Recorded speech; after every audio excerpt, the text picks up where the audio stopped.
Many people ask how to find their twin flame, not realising they're seeking safety, not a soulmate. If you've searched twin flame stages or twin flame signs, pause and ask, am I looking for destiny or for the safety I never had? Your romantic life is one chamber of your becoming, not the whole heart. You may be excelling elsewhere, building, creating, healing, helping, yet still measure yourself by the absence of a ring, a title, a forever person. And when one area feels unfinished, you name the entire self failure. This is the tyranny of a single narrative. If I am not chosen, I am lacking. But that story was never yours. It was installed. If you have known trauma, especially the kind that took root before you had language, you may still carry the imprints of conditional, performative love. Be good, be quiet, be pleasing, be with a partner. Through no fault of your own, you absorbed the message that wholeness requires a witness, that to be a full human, you must be half of something. Society, scripture, and every movie you've sat and cried through all conspire to tell you that solitude is a symptom, not a season. For many, this pattern begins with the absent or emotionally unavailable father, the first template of what love feels like when it's inconsistent, distracted, or withheld. We grow up mistaking pursuit for passion and scarcity for specialness, and without realising, we begin to reenact the ache, chasing those who echo the original absence and calling it chemistry. Until we turn inward and recalibrate, we repeat the cycle, waiting to be chosen, striving to be seen, mistaking longing for love. Because the truth is, your heart isn't broken, it's patterned. And patterns can be rewritten. A sacred partnership can be beautiful, an exquisite mirror of growth and grace, yet it's not the yardstick of worth. Whether you are single or entwined says nothing about your capacity for love, only about the current landscape of your becoming. This is an unmasking, a gentle rebellion against the twin flame fairy tale. The notion that somewhere in a population of billions, a single soul is encoded exclusively for you, and that until you collide, you're incomplete. It sounds romantic. It is, in truth, a recipe for codependency, a spiritualized hunger that mistakes intensity for intimacy and destiny for dysregulation. Think of the vastness of the earth, every city, every heartbeat, and then ask yourself honestly, is there only one person capable of meeting me? Or is love more like oxygen, abundant, circulating through countless forms, inviting us to exhale control and inhale connection again and again? We are sold the idea of the twin flame, a modern fairy tale for the spiritually inclined. The marketing is subtle, seductive, one soul, two bodies, divinely destined, cosmically choreographed. You'll see it in tarot readings and TikToks, in quotes shared with tearful conviction. Your twin flame will trigger your deepest wounds so you can heal together. But what happens when that wound never closes, when the trigger becomes the relationship? I once worked with a woman who was utterly devoted to this belief. She was certain her ex-husband, even after a decade of distance, was her twin flame. No matter the pain, the silence, the disconnection, she clung to the conviction, there will never be another. It didn't matter that he had moved on. The myth had become a tether, and like so many before her, she mistook intensity for intimacy, chemistry for destiny, and longing for love. This is the danger of the twin flame illusion. It binds us not to another person, but to an idea. It tells us to endure what hurts, to spiritualize red flags, to wait faithfully at the gates of an illusory castle that no longer stands.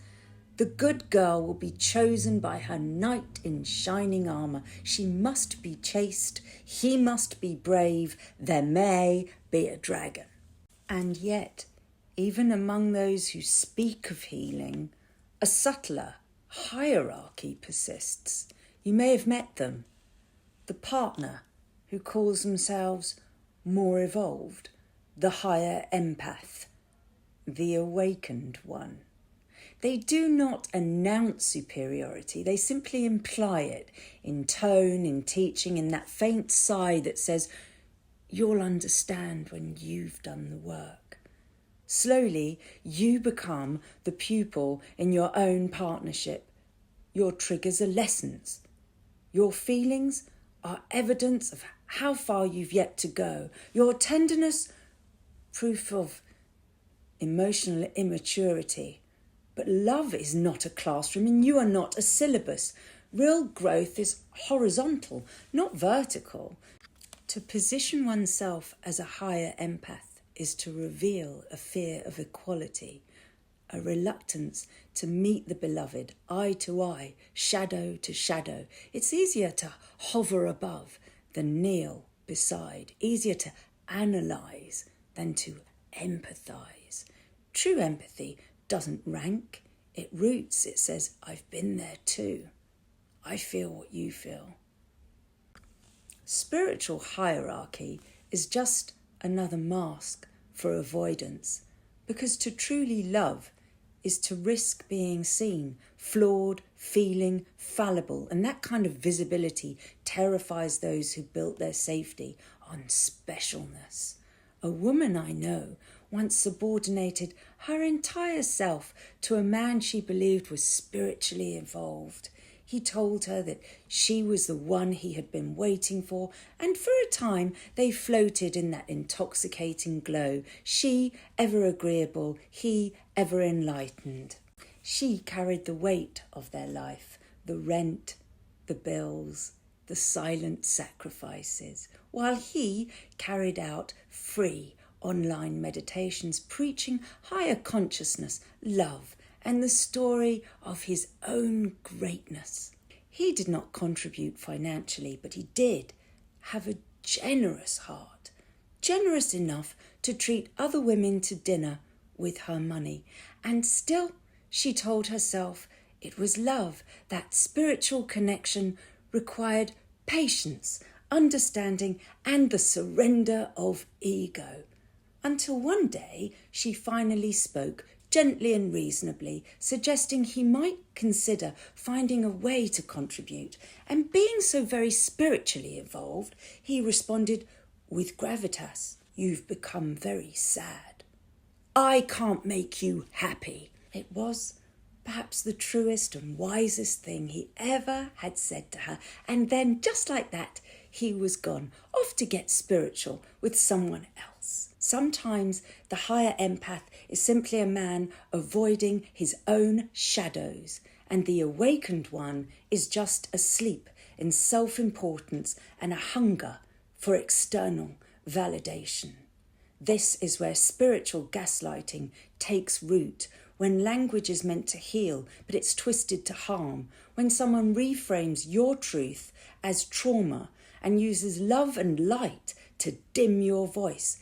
You question your intuition because they call it projection. You doubt your needs because they name them attachments. You silence your boundaries because they label them blocks. But clarity isn't cruelty, and discernment isn't ego. You are not unevolved for wanting reciprocity. You are awake for recognizing imbalance. If this feels familiar, you may be caught up in the undertow of spiritual gaslighting, a dynamic that dresses control as compassion and superiority as soul growth. Because the moment you name the distortion, the spell begins to break. Every illusion we outgrow teaches us something sacred about love. That reverence without reciprocity is not devotion.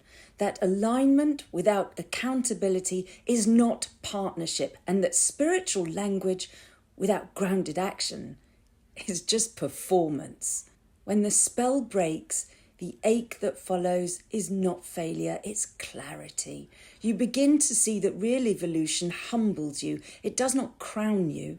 It draws you closer to compassion, not to control. It builds capacity for truth, not tolerance for imbalance. So if you've ever mistaken charisma for consciousness or endurance for enlightenment, forgive yourself. You were loving through the lens you had. Now you see more. Now you know that spiritual connection means nothing if it costs you self-respect, that your softness is not naivety, it's sacred intelligence, that your longing for depth was never the problem, only where you placed it. So, if you are without a partner tonight, know this. You are not behind. The heartbeat that has carried you through every ending. Tend to it, feed it, wonder, rest, music, movement, build the safety you once outsourced, become the presence you used to seek. Because when you stand whole, love no longer arrives as rescue. It arrives as resonance, not to complete you, but to echo you. You are not waiting for your twin flame. You are forging your own fire. And from that light, every true connection can finally see.